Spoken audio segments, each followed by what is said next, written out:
Дараагийн мэдээ. Улсын хурлын чуулганаар өнөөдөр Монгол банкны эрхлэгчийг томилж сонгууль эрх орооны даргаыг чөлөөллөө. Харин Ганбаат Баярмаа нарын санаачилсан харбины гэрээг хэн шалгах төр ороо байгуулахыг Монгол Ардын намын бүлэг дэмжихгүй байх төлөв ажиглагдаж 5 хоногийн завсарлага авлаа.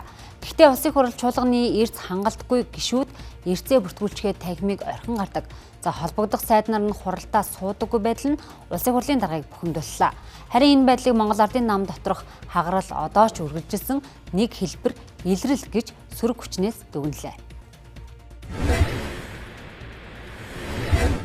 Тэгээ ядраа түүртээд ажил нь амжихгүй сайд нар байвал хэлээрээ. Бас энэ чинь сайдын ажлын албыг их хурлын гишүүнтэй хавсрах чи их бас түүрддэг ажил шүү дээ.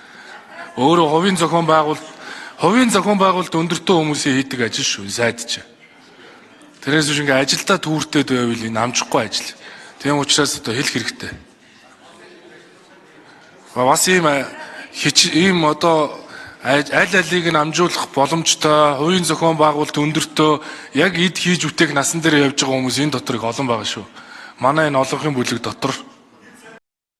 За ийхүү сайд гишүүд чуулганы хуралдаандаа ирэхгүй байгаад бухимдсан улсын хурлын даргын зүгээс ажиллаа дийлэхгүй байгаа сайд нэрийг чөлөөлөгдөх хөргөлөө өгөх эрх нь нээлттэй байгаа шүү гэдгийг давхар сануулад авлаа. За гэхдээ улсын хурлын чуулганы үдээс өмнөх хуралдааны үеэс гишүүдийн эрс хангалтгүйгээс санал хураалтуудыг хойшлуулсан юм а. За мөн энэ үеэр улсын хурлын дарга учрын зүгээс уурлаж засгийн газрын сайд нараас болоод парламентын ажил явахаа байсныг санууллаа. За харин энэ байдлыг сөрөг хүчний зүгээс Монгол Ардын намын гишүүд намын шин дарга үл тоомсорлсон нам доторх зөрчил нь даалт хэлбэрээр үргэлжилсээр байгааг нь илрэл хэмээн тодорхойлж байна.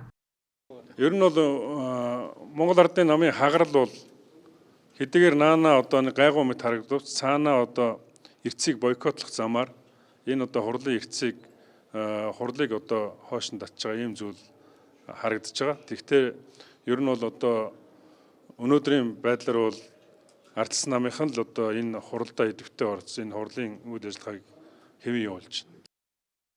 За 2019 онд үндсэн хуульд нэмэлт өөрчлөлт оруулж засгийн газрын сайд нэрийг бүгдийг нь давхар дээлтэй болгосон. За энэхүү өөрчлөлтийг хийгдэж одоогийн ерөнхийсээ зандан шатар улсын хурлыг даргалж байсан билээ. Тэгвэл өөдөө шийдсэн чуулган өөрийн толгойдоор гихчээр засгийн газрын сайд нар нь чуулганы хуралдаанд оролцохгүй байгаас үүдэн Монгол Ардын намын шинэхэн дарга засгийн газрын үйл ажиллагааг хатуу шүүмжиж эхлэв байна.